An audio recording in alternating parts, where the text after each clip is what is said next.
Historia de la psicología. Psicología. Psicología precientífica. Psicología científica. Paradigmas psicológicos.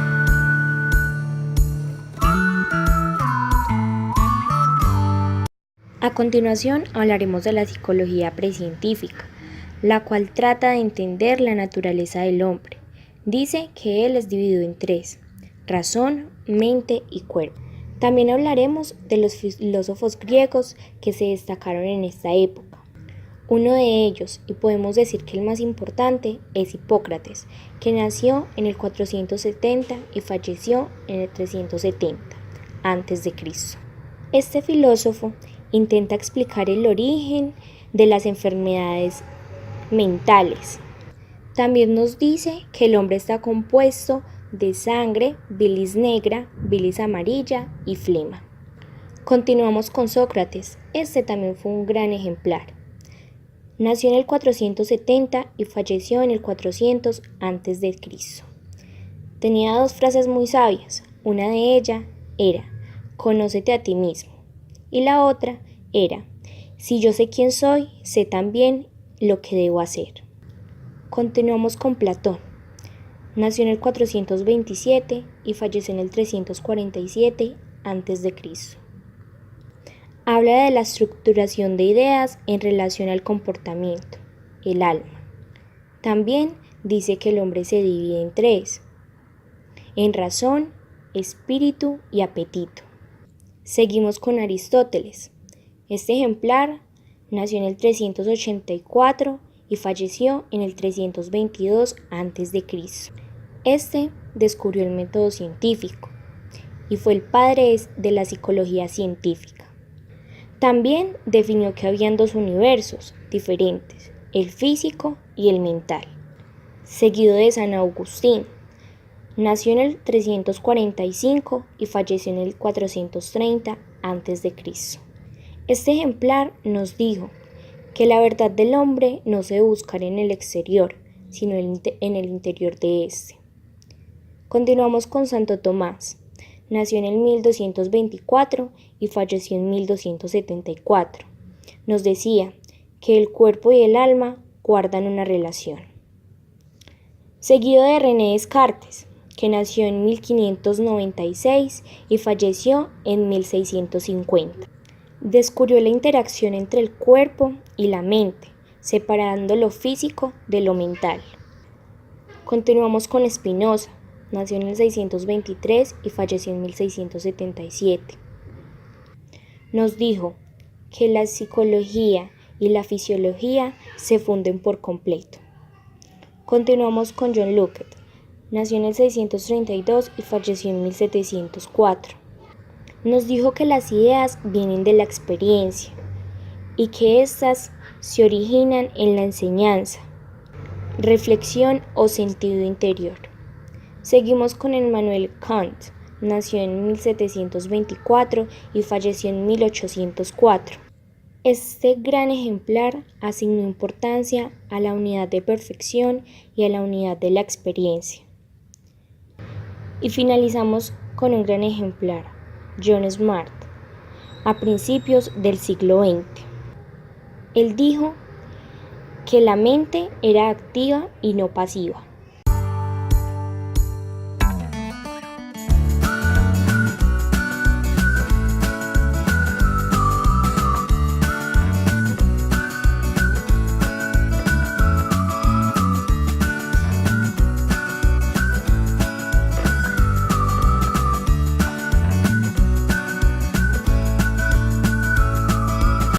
Psicología científica. Sistemas o escuelas de la psicología científica.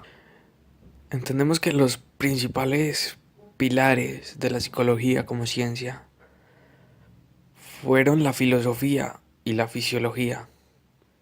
Por tanto, el conocimiento de la psicología científica es una acumulación de experiencias e ideas. Este periodo se caracteriza por la creación de escuelas o sistemas, cada una con su propio autor, asunto de investigación, personajes y también su propio método. En el año 1879, Wilhelm Wundt estableció el primer laboratorio de psicología en la Universidad de Leipzig, Alemania, lo cual da estatus como ciencia a esta rama.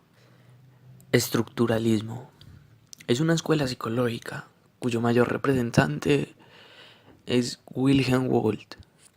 Él quería explorar la mente humana a través de un método más directo. Dicho autor pretendía describir la estructura de la experiencia sensorial consciente, analizándola en sus diversos elementos. Se preguntaba qué sucede cuando experimentamos sensaciones, imágenes y sentimientos. Para averiguarlo midió sistemáticamente estímulos de diversas clases, luces, sonidos y pesos. A lo largo de los años, Wundt estudió la vista, el oído, el gusto, el tacto, la memoria, la percepción del tiempo y muchos temas más. Los estructuralistas estaban interesados en saber qué sucede en la asociación de ideas y cómo sucede. Ellos idearon un método llamado la introspección analítica, el cual es una combinación de observación de sí mismo y el análisis. Un sujeto recibía instrucciones, preguntas específicas, para relatar tan objetivamente como fuera posible sus experiencias en un proceso de captar y juzgar los estímulos que se le presentan. A la conclusión que llegaron fue que todos los procesos conscientes constan de 3 elementos principales: sensaciones, imágenes y sentimientos. Los 2 primeros los catalogan del exterior y el último del propio organismo. Funcionalismo. Con su máximo exponente William James, que consideraba que Wundt y los estructuralistas habían tomado un rumbo equivocado. Él pretendía descubrir cómo funciona la conciencia de cada ser para adaptarse al continuo cambio. Un aspecto importante de William James es que consideraba la conciencia como un proceso activo, no como un conjunto de estructuras estáticas. Además de esto, él postulaba que la conciencia era un torrente o flujo de imágenes y sensaciones que no cesaban de cambiar, conjunto de simientes inertes, como sostenían. El objeto de estudio de los funcionalistas es la actividad o función psíquica. Los funcionalistas tenían interés en los procesos de educación, puesto que puede desarrollar habilidades, prácticas y mejorar el funcionamiento en general.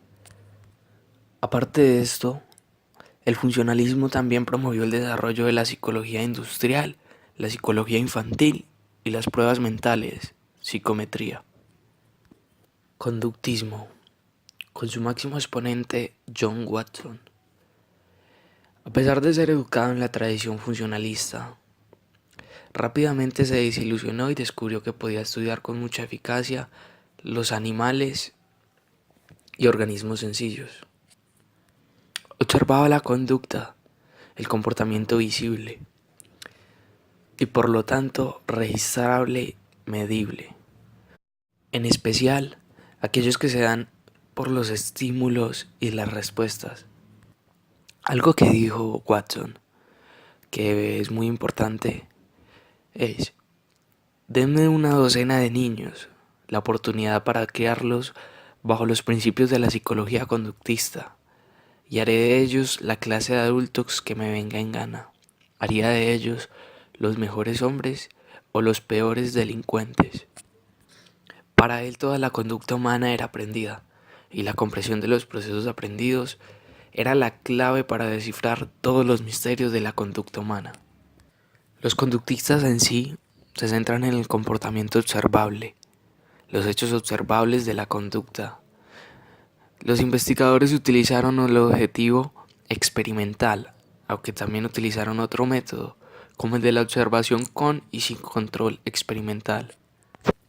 Los conductivistas aportaron avances de la psicología industrial, educativa y más específicamente en la educación especial. Reflexología. Ivan Pavlov es su representante. Él, al igual que John Watson, Se apoyaba en la relación que hay entre estímulo y respuesta. Cuando Pavlov observó la secreción glandular de un perro hambriento ante estímulos que aparentemente no tenían ninguna relación, concluyó que un hallazgo era más que un acto fisiológico, cuando encontró que la salivación podría ser provocada por el sonido del plato de la comida. Llamó reflejo psíquico o aprendido a esta nueva conexión. La reflexología emplea el método de estudio científico. Su objeto de estudio fue el reflejo condicionado. En relación a sus limitaciones, encontramos que el estudio se limita en perros, aunque la escuela conductivista extrapola dichos hechos y hallazgos en seres humanos. Neoconductismo. Destacan como fundador de esta corriente Skinner y en menor medida Tordicky. Esta escuela recibió influencia directa del conductismo. El objeto de estudio es toda conducta observable, igual que en el conductismo, solo que Skinner la perfeccionó y la popularizó. Intentó demostrar cómo en teoría sus técnicas de laboratorio podrían aplicarse a toda la sociedad. Skinner afirma que el organismo es moldeado y mantenido por sus consecuencias y define el condicionamiento operante como el aprendizaje. Dicho autor tiene como antecesor a Tordicky, con la ley del efecto, quien al experimentar con gatos hambrientos encerrados en su jaula y dejar la comida fuera, este tiene que emitir una serie de respuestas antes de salir y obtener su comida. Skinner dice que el organismo, al dar una respuesta operante y tener un resultado placentero, agradable, esta respuesta tiende a repetirse. Pero si al dar una respuesta se obtiene un resultado doloroso o negativo, esta tiende a disminuir con el tiempo. En otras palabras, para Skinner la repetición de una respuesta dependerá de sus consecuencias. El método que emplea es fundamental científico experimental. Gestalt. La palabra alemana Gestalt se traduce como forma, organización, configuración o estructura. Por lo tanto, podemos llamar a esta psicología como psicología de la forma, de la estructura de la configuración o de la totalidad. Los gestaltistas se opusieron al estructuralismo y funcionalismo basados en que no pueden estudiarse los procesos complejos como la mente o conciencia del ser humano, analizándola en forma de elementos. Entendemos pues que los gestaltistas intentan explicar las experiencias psicológicas como totalidades, de ahí su principio de el todo es más que la suma de sus partes. Los gestaltistas también se interesaron por las ilusiones de la percepción, una de ellas se conoce como fenómeno de ilusión óptica. La percepción misma muestra un carácter de totalidad, una forma, una gestalt que se destruye cuando intenta analizarse en elementos las investigaciones de los gestaltistas. En este terreno permitieron descubrir las siguientes leyes de la percepción: ley de la figura fondo, cierre, similitud, proximidad, continuidad y semejanza. Max Weber es reconocido como el fundador de la Gestalt, seguido por sus alumnos W. Kohler y K. Kafka.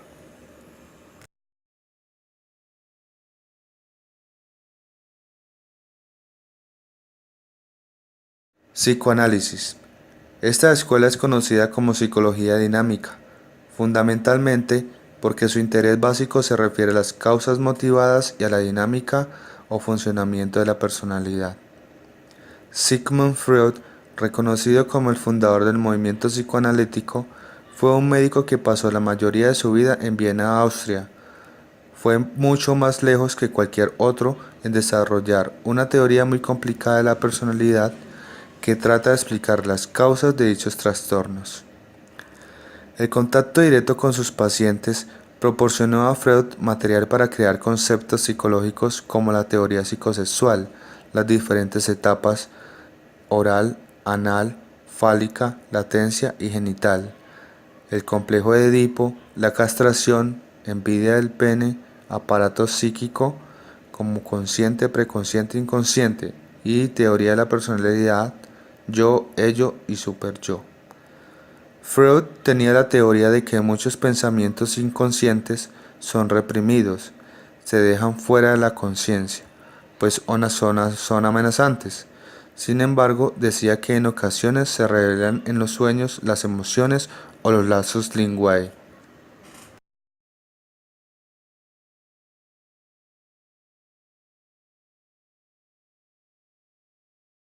Psicología humanista. Comenzó a principios de los 50 en los Estados Unidos.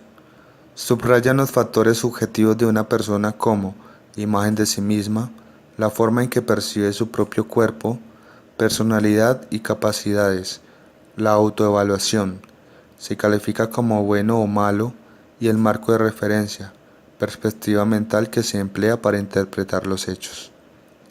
Los psicólogos Abraham Maslow y Carl Rogers y otros investigadores desarrollaron el enfoque humanista para contrarrestar la negatividad que veían en el conductismo. La conducta está controlada por el ambiente y el psicoanálisis, la personalidad está regida por fuerzas inconscientes. Los humanistas admiten que el pasado afecta a la personalidad, conceden mayor importancia al libre albedrío, es decir, la capacidad humana de elegir y tomar decisiones. Dichos teóricos también han logrado que los psicólogos reconozcan la importancia de satisfacer necesidades psicológicas, tales como el amor, la autoestima, la aprobación social, la manifestación de la propia personalidad y la creatividad. Abraham Maslow elaboró un esquema sobre las necesidades básicas hasta la autorrealización. Esta se llama la pirámide de Maslow. Cognoscitivismo. Esta escuela que procura resolver los problemas psicológicos es la psicología cognitiva. Cognición se refiere al acto de pensar o conocer. Se centra en la percepción, el pensamiento, el lenguaje, los sentimientos, aprendizaje, recuerdos, imágenes, las expectativas, la solución de problemas y la creatividad. Por lo tanto, estudia los procesos mentales. Así pues, los psicólogos cognitivos tienen especial interés en las formas en que el hombre percibe, interpreta, almacena y recupera la información, procesamiento de información. Uno de los principales pioneros en dicha corriente es Jean Piaget, quien empieza a hacer investigación acerca del pensamiento infantil en 1910, con su teoría de la epistemología de acomodación, los cuales determinan las percepciones, representaciones y acciones del individuo. También descubrió el método clínico a través de preguntas a niños acerca de sus ideas, muchas veces apoyándose en materiales sencillos, lograba la respuesta espontánea del niño. Entre sus aportaciones se encuentran los nuevos campos de investigación en la psicolingüística, en la psicopatología del pensamiento y en el desarrollo.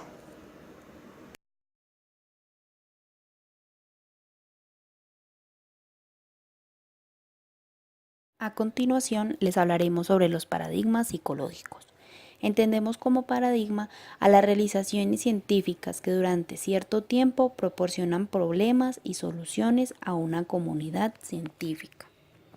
Existen 4 paradigmas. Paradigma psicobiológico. Refiere que la conducta es el resultado de los procesos a nivel de mecanismos y dinámicas cerebrales, sustentado en la neurociencia y la neurofisiología. Busca información entre la dinámica y la conducta. Este paradigma estudia la conducta humana enfatizando que el comportamiento es una propiedad biológica. Las características estructurales, fisiológicas y conductuales de una persona son consecuencia de 2 factores. Factor filogenético. Hace parte de la historia evolutiva de nuestra especie, recogiendo nuestros genes y los logros adaptativos. Factor ontogenético. Se refiere a las circunstancias a través de las cuales el factor filogenético es modulado por el medio ambiente, internos y externos, desde el momento que nacemos hasta que morimos. Paradigma psicoanalítico. Comienza mediante la utilización de técnicas hipnóticas para la histeria, así aliviando quienes padecen de esta. Múltiples elementos que pretenden clarificar el origen de la conducta, las emociones, los pensamientos, las motivaciones, los sueños y la existencia del hombre. El psicoanálisis no pretende ser una cosmovisión, simplemente la cura de la neurosis. En este paradigma se hace presente la conciencia, cualidad momentánea que caracteriza las percepciones internas y externas. El inconsciente, conjunto de contenidos no presentes en la actual conciencia, es decir, contenidos reprimidos que buscan regresar a la conciencia.